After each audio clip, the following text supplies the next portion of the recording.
Urinary tract infection होए शू? तो ये सवाल का जवाब समझने के लिए हमको एक्चुअली सवाल के जड़ तक जाना जरूरी है। तो हमको ये समझना जरूरी है कि यूरिनरी ट्रैक्ट यानी क्या है। तो यूरिनरी ट्रैक्ट ये शरीर का वो अंग है जो कि यूरिन प्रोडक्शन और यूरिन ड्रेनेज के लिए जिम्मेवार है। तो ये यूरिनरी ट्रैक्ट के घटक क्या क्या होते हैं? यूरिनरी ट्रैक्ट के घटक होते हैं 2 किडनी, नली, मूत्राशय की थैली जिसको ब्लैडर बोलते हैं, और मूत्रवाहिनी जिसको यूरेथ्रा बोलते हैं। किडनी और यूरेटर को अपर ट्रैक्ट बोलते हैं और ब्लैडर और मूत्रवाहिनी को लोअर ट्रैक्ट बोलते हैं। अभी ये यूरिनरी ट्रैक्ट यानी मार्ग में कहीं भी बैक्टीरिया आ जाए और वो इन्फेक्शन पैदा करे, उसको यूरिनरी ट्रैक्ट इन्फेक्शन बोलते हैं। अने सर, यूरिनरी ट्रैक्ट इन्फेक्शन थाय छे केम? अभी ये समझने के लिए हम फिर से थोड़ा सा पिछले प्रश्न का संदर्भ ले लेते हैं।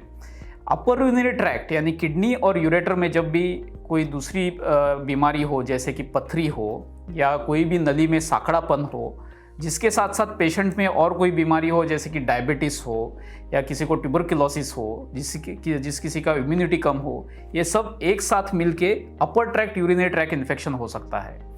अभी लोअर ट्रैक्ट हमने देखा था पिछले प्रश्न में कि लोअर ट्रैक्ट यानी मूत्राशय की थैली और नली।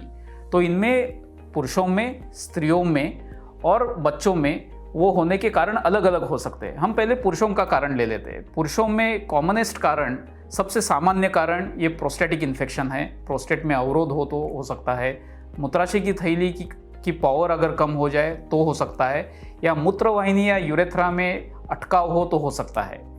अभी अगर हम स्त्रियों की बात करें तो स्त्रियों में जो उनकी स्त्रियों के शरीर की रचना होती है वो विशिष्ट होती है। जैसे कि उनकी मूत्रवाहिनी होती है वो छोटी होती है, जिसकी वजह से, और मासिक की जगह के बगल में होती है, तो वहाँ का इन्फेक्शन झड़प से यूरेथ्रा की तरफ लग सकता है। ये कॉमनेस्ट कारण रहे, सामान्य कारण हो सकता है स्त्रियों में इन्फेक्शन होने का। उसके साथ साथ स्त्रियों में जैसे ही मासिक बंद होती है तो मासिक की जगह के ऊपर जो परिवर्तन होते हैं वो परिवर्तन मूत्राशय की थैली की तरफ भी जाते हैं, जिसकी वजह से ड्राइनेस होता है और इन्फेक्शन होता है। स्त्रियों में और एक चीज़ है जिसको हम हनीमून सिस्टाइटिस बोलते हैं कि सेक्सुअली एक्टिव एज ग्रुप में ये इन्फेक्शन बहुत कॉमन होता है। बच्चों में अगर बार बार यूरिनरी ट्रैक्ट इन्फेक्शन होता है तो हमको हमेशा देखना चाहिए कि कोई आनुवंशिक, जिसको कंजेनाइटल बोलते हैं, ऐसी कोई बीमारी बच्चे में है कि नहीं।